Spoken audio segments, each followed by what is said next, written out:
বিসমিল্লাহির রহমানির রহিম। সকলকে জানাই আহলে তাসাউফের ডঙ্কা ইউটিউব চ্যানেলের পক্ষ থেকে মাহে রজব মাসের শুভেচ্ছা।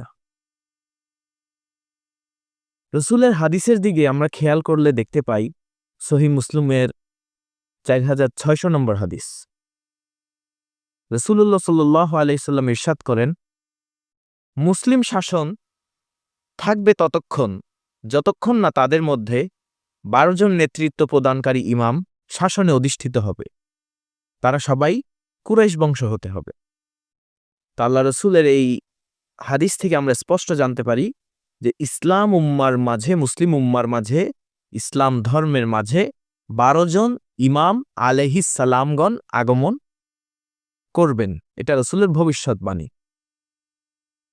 সুফিয়ানে কেরামদের মতে এই ১২ জন ইমামের প্রথম হচ্ছেন হযরত আলী, দ্বিতীয় ইমাম ইমামে হাসান, তৃতীয় ইমাম ইমামে হুসাইন, চতুর্থ ইমাম ইমাম জাইনুল আবেদিন, পঞ্চম ইমাম ইমাম মুহাম্মদ বাকের, ষষ্ঠ ইমাম ইমাম জাফর সাদেক, সপ্তম ইমাম ইমাম মুসা কাজিম, অষ্টম ইমাম ইমাম আলী রাজা, নবম ইমাম ইমাম আলী তাকি, দশম ইমাম ইমাম আলী নাকি, ১১তম ইমাম ইমামে হাসান আসকারি এবং ১২তম ইমাম ইমাম মুহাম্মদ মাহাদি।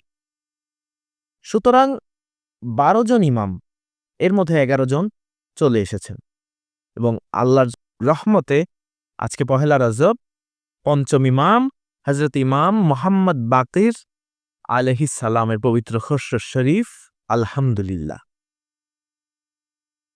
ইমাম বাকির সম্পর্কে আলোচনা করলে যা পাওয়া যায় সেটি হলো, ইমাম বাকির আলাইহিস সালামের জন্ম হলো ৫৭ হিজরি সনের পহেলা রজব মদিনা মুনাওয়ারায়। কারবালার ঘটনার সময় ওনার বয়স ছিল ৪ বছর। ইমাম বাকিরের পিতা ছিলেন চতুর্থ ইমাম ইমাম জাইনুল আবেদিন আলাইহিস সালাতু ওয়াসসালাম এবং ইমাম বাকির আলাইহিস সালাতু ওয়াসসালাম ওনার পবিত্র মাজার শরীফ জান্নাতুল বাকিতে অবস্থিত। তো ইমাম বাকিরের জীবনী আলোচনা সম্পর্কে যদি আমরা দেখতে পাই, ইমাম বাকিরের জীবনের অন্যতম একটি ঘটনা, হযরতে মোল্লা আব্দুর রহমান জামি রহমাতুল্লাহি আলাইহি তার শাওয়াহিদুন নবুওয়াত ও হযরত খাজা আব্দুর রহমান চিশতি রহমাতুল্লাহি আলাইহি তার মীরাতুল আসরার গ্রন্থে একটি ঘটনা বর্ণনা করেন এইভাবে যে হযরতে আবু বসির আলাইহির রহমা, যিনি একজন দৃষ্টি প্রতিবন্ধী লোক ছিলেন, একদিন হযরত আবু বসির ইমাম মুহাম্মদ বাকির আলাইহিস সালাতু ওয়াসসালামের দরবারে হাজির হলেন। ইমাম বাকিরের দরবারে গিয়ে তিনি বললেন যে, আপনি রাসূলুল্লাহ সাল্লাল্লাহু আলাইহি সাল্লামের দ্বীনের রক্ষক কিনা? ইমাম বাকির বললেন, হ্যাঁ, আমি রাসূলুল্লাহ সাল্লাল্লাহু আলাইহি ওয়াসাল্লামের দ্বীনের রক্ষক। তিনি আবার প্রশ্ন করলেন, আপনি মহানবী সাল্লাল্লাহু আলাইহি ওয়াসাল্লামের উত্তরাধিকারী কিনা? ইমাম বাকির আলাইহিস সালাম বললেন, হ্যাঁ, মহানবী সাল্লাল্লাহু আলাইহি সাল্লামের আমি হলাম উত্তরাধিকারী। আবু বসির আবার বলল, নবুয়তের ইলম থেকে আপনাকে উত্তরাধিকারী সূত্রে কিছু দেওয়া হয়েছে কি? ইমাম বাকির আলাইহিস সালাম বললেন, হ্যাঁ, আমাকে নবুয়তের ইলম থেকে দেওয়া হয়েছে। আবু বসির আবার বলল যে, আপনি কি মৃত্যুকে জীবিত, জন্মগত দৃষ্টি প্রতিবন্ধীকে দৃষ্টিশক্তি দান, কুষ্ঠরোগীকে আরোগ্য করতে পারেন? ইমাম বাকির তার কথা বুঝে ফেলল। তো ইমাম বাকির তার এই কথা শুনে আবু বসিরের চেহারা মোবারকের মধ্যে হাত ঘুরিয়ে নিল। সাথে সাথে আবু বসিরের দৃষ্টিশক্তি তার দুই নয়নের মাঝে ফিরে এলো।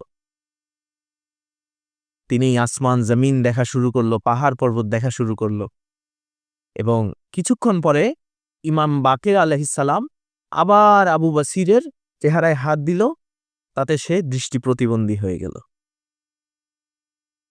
কেন? এই প্রসঙ্গে আবু বসির বর্ণনা করেন যে ইমামকে তিনি জিজ্ঞেস করলেন যে ইমাম, আপনি আমার দৃষ্টিশক্তি ফিরিয়ে দিয়েছেন ভালো কথা, কিন্তু আপনি কেন পুনরায় আমাকে আবার দৃষ্টিশক্তিহীন করে দিলেন? ইমাম বাকির আলাইহিস সালাতু ওয়াসসালাম বললেন, আবু বসির, তুমি দৃষ্টি প্রতিবন্ধী অবস্থায় আমি দেখতেছি, তুমি যদি দৃষ্টি প্রতিবন্ধী অবস্থায় ইন্তেকাল করো, বিনে হিসেবে তুমি বেহেশতের মধ্যে প্রবেশ করতে পারবা। আর যদি আমি তোমাকে দৃষ্টিশক্তি দান করি, তাহলে তোমার এই দৃষ্টিশক্তির হিসাব আল্লাহর দরবারে দিতে হবে।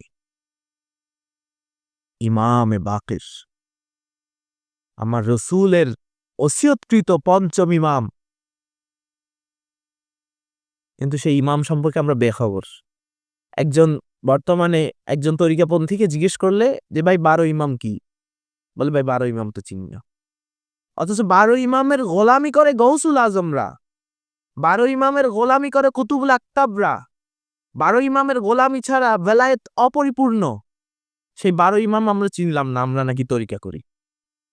যাই হোক, আজকে এই শুভ দিনে ইমাম বাকেরের পবিত্র জন্মদিন খসরে শরীফের উসিলায় আল্লাহ আমাদের সকলের উপরে নাজাত দান করুক। ওনার পবিত্র মাজার শরীফ, যেটি জান্নাতুল বাকি মদিনা শরীফে অবস্থিত, আপনারা দেখছেন যে পূর্বের মাজার শরীফ কিরকম ছিল, আর এটি হলো বর্তমান মাজার শরীফ। জালেম সৌদ পরিবার সেই স্মৃতিবিজড়িত রওজায়ে মুকাদ্দাস কে ভেঙ্গে গুড়িয়ে দিয়েছে। আল্লাহ তাদের উপর লানত নাজিল করুক। এবং ইমাম বাকেরের ওফাতের কারণ খুবই মর্মাহত, খুবই হৃদয় বিদারক।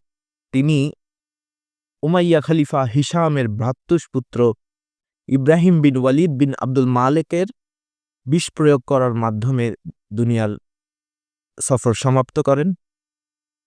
আর আমরা বর্তমানে এই উমাইয়া বংশের দালালিতে ব্যস্ত।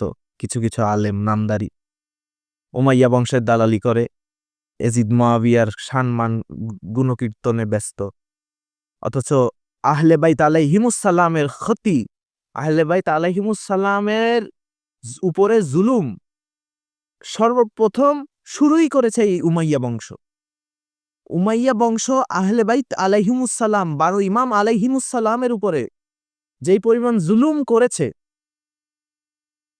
11 জন ইমাম পর্যন্ত উমাইয়া বংশ যে পরিমাণ জুলুম করেছে, এটা নজিরবিহীন জুলুম। এই জুলুমের কোনো সীমা হতে পারে না। এটা থেকে ইহুদিরাও কম জুলুম করে। ইহুদিরাও উমাইয়া বংশের চাইতে কম জুলুম করতেছে ফিলিস্তিনিদের উপর।